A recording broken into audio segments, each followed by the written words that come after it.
Bonjour à tous, alors aujourd'hui on se retrouve pour une nouvelle vidéo et cette fois-ci on est parti du côté de Fujairah. Fujairah c'est un émirat qui est très important parce qu'il est en fait l'ouverture des émirats vers le côté océan Indien. Fujairah est très connu pour ses activités portuaires et ses activités de carrière, notamment de l'exploitation tout simplement des roches. Et on va pouvoir le voir derrière moi notamment, il y a beaucoup de marques du passé, on voit exactement où était en fait l'activité sismique il y a quelques millions d'années et on revoit encore les stries sur les roches par exemple. Avant de rentrer plus amplement dans le sujet, je vais vous demander 30 secondes pour vous abonner à ma chaîne et liker la vidéo parce que c'est vraiment un énorme soutien dont j'ai besoin et surtout pour faire croître la chaîne et augmenter mon nombre de vues pour que de plus en plus de gens puissent nous suivre. Alors qu'est-ce que je voulais vous montrer aujourd'hui? Eh bien déjà je voulais vous montrer que les Émirats ce ne sont pas uniquement un désert, c'est aussi une montagne parce que toute cette chaîne de montagnes s'étend sur des kilomètres et des kilomètres et fait vraiment le lien entre Oman et Oman finalement. Je vais vous montrer exactement à quoi ça ressemble sur la carte et surtout quand on arrive sur cette zone de Fujairah, Ras Al Khaimah et un petit peu à l'est de Sharjah, on s'aperçoit que certes il y a des montagnes mais elles sont très différentes de celles qu'on connaît en Europe. Elles sont très brunes, elles sont très arides. Quand je les regarde maintenant, on voit que de la roche. C'est un petit peu ce qu'on pourrait se dire quand on arrive ici. On imagine que la montagne n'a rien sur elle, que rien ne pousse ici. Et quand on regarde un petit peu plus près, par exemple, ce qu'on voit derrière moi, c'est que tout le flanc de la montagne est recouvert par une végétation relativement épaisse, avec beaucoup d'herbes et quelques buissons. Et c'est en fait ça sur l'ensemble du territoire de Fujairah. Et là où on va vraiment noter des différences, ça sera au niveau des couleurs sur la montagne, parce que les couleurs plus brunes sont en fait les zones où l'homme n'est pas intervenu. Et les couleurs plus grises sont là où il y a eu une exploitation. On va vraiment voir ça sur les vidéos.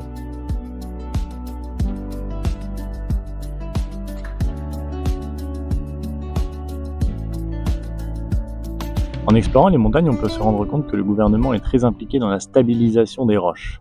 Pourquoi? Parce qu'elles sont souvent très instables et on commence tout de suite avec une analyse des terrains pour que vous compreniez exactement pourquoi c'est important. Comme je l'ai dit, l'émirat de Fujairah est celui qui est le plus à l'est, c'est-à-dire qu'il est en contact avec l'océan Indien, donc il reçoit beaucoup plus de pluie que les autres. Et quand on regarde la pluviométrie, eh bien on s'aperçoit que au niveau de Abu Dhabi, dans le désert, il y a quasiment rien. On est autour de 30 mm d'eau par an maximum. Et autour de Fujairah, on peut atteindre jusqu'à 150 mm par an. Alors comme vous voyez, on a un petit rectangle noir parce qu'on va avoir l'émirat de Fujairah et on va avoir la ville de Fujairah. Un petit peu dans le même fonctionnement que tous les autres émirats. Et la ville est un petit peu plus petite que l'émirat. Regardons ça en détail. On voit souvent la ville représentée comme un gros rectangle. Ce qu'on peut voir ici, c'est une grosse partie montagneuse et à l'est et au sud-est, la ville, qui s'étend en fait tout le long du littoral. Et petite particularité, tout à l'heure j'ai cité Oman, et on revoit la frontière de Oman ici. Parce qu'en fait, toute cette partie qui est relative à Fujairah appartient aux Émirats. Mais à l'intérieur de cette partie, on a également un territoire qui appartient à Oman. Et dans ce même territoire, on a également une partie qui appartient aux Émirats. Donc ça fait un enchevêtrement entre les Émirats,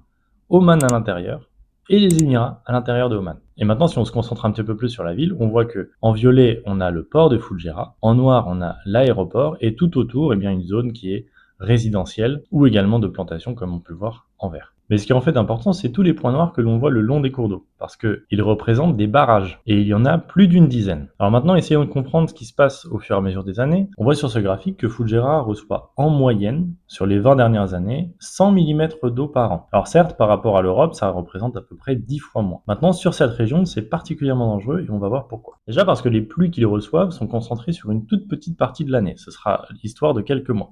Et en plus, on va le voir sur l'analyse des terrains, on a un dénivelé qui est en fait très très fort sur quelques kilomètres. Par exemple, on le voit ici, c'est-à-dire le long de la plage, où est située la ville avec son aéroport et son port.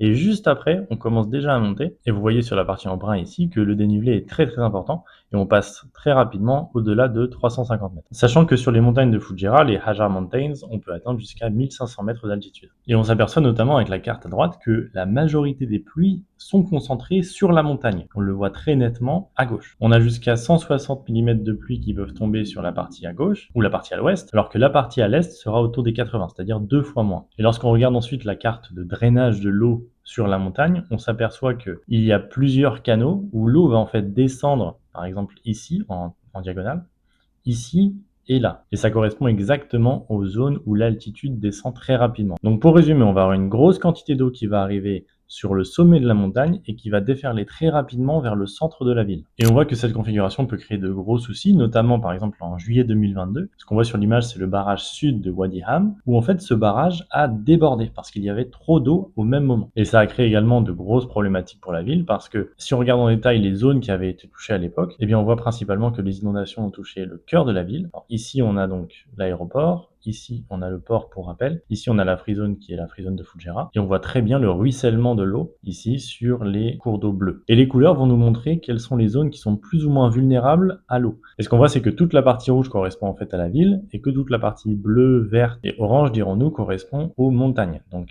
les zones les moins vulnérables sont les montagnes, et les plus vulnérables, c'est la ville. Mais on a quand même quelques points rouges dans la montagne, parce qu'en fait, il y a des routes, évidemment. Et là, on a la même problématique qu'en Europe, c'est-à-dire que lorsque les eaux déferlent, on a une possibilité ou un risque d'avoir la route ou les infrastructures qui soient complètement détruites à ce moment-là. Alors ce qui est important de savoir, c'est que Fujairah a un important héritage culturel, parce qu'autour des années 1500-1600, ils ont construit d'importantes fortifications pour protéger des attaques. Et malheureusement, ces fortifications ont été détruites lors de l'invasion britannique d'il y a quelques années. Détruites, mais uniquement partiellement, parce que comme vous pouvez le voir, il y a de nombreux forts qui restent sur l'ensemble de la ville et le long du flanc de la montagne. Et vous allez mieux comprendre le positionnement de ces forts en regardant les terres depuis la mer. On regarde ça tout de suite.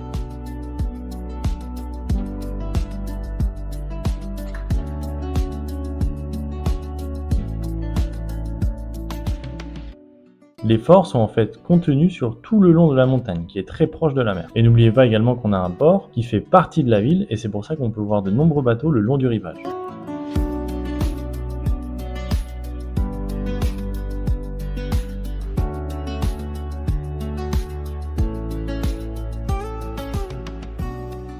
Et maintenant, vous allez me dire, mais Gauthier, où est l'immobilier dans tout ça?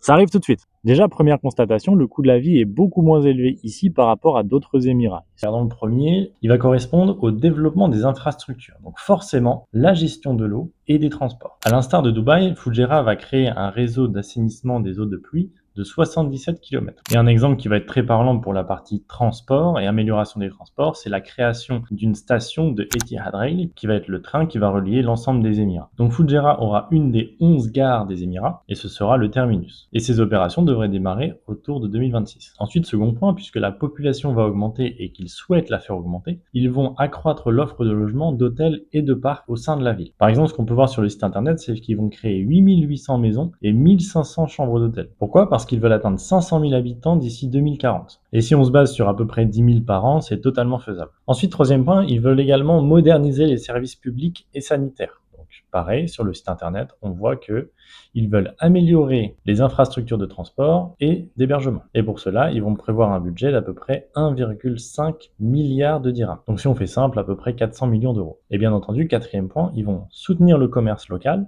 le tourisme et la logistique maritime, parce que c'est évidemment le centre névralgique de la ville. Et le meilleur exemple, c'est le développement du port, avec les quais 10 et 11, qui vont pouvoir accueillir jusqu'à 200 000 tonnes de poids mort. C'est-à-dire qu'ils vont avoir des capacités de charge qui vont être équivalentes au port de Saint-Nazaire. Parce que par exemple, à Saint-Nazaire, ils ont deux quais, le quai 6 et le quai 7, qui ont des capacités de 200 000, voire 250 000 tonnes de poids mort. Donc si on fait simple, on est sur la création d'un port qui va être équivalent à Saint-Nazaire, voire un peu plus gros, parce qu'au lieu d'avoir 7 quais, il va y en avoir 11. Côté de Fujairah. Et bien entendu, tout ça est fait pour encourager l'investissement national et étranger, pour attirer les étrangers, parce que forcément, s'il y a une augmentation de l'activité économique, il y a une augmentation du nombre de personnes et de l'attractivité de la ville, bien que, comme je l'ai dit, elle soit un petit peu moins forte que Dubaï ou Abu Dhabi. Voilà, c'est tout pour cette vidéo, j'espère qu'elle vous aura plu. Si elle vous a plu, laissez un commentaire, laissez un pouce. Si vous avez des questions, n'hésitez pas à les laisser en commentaire également.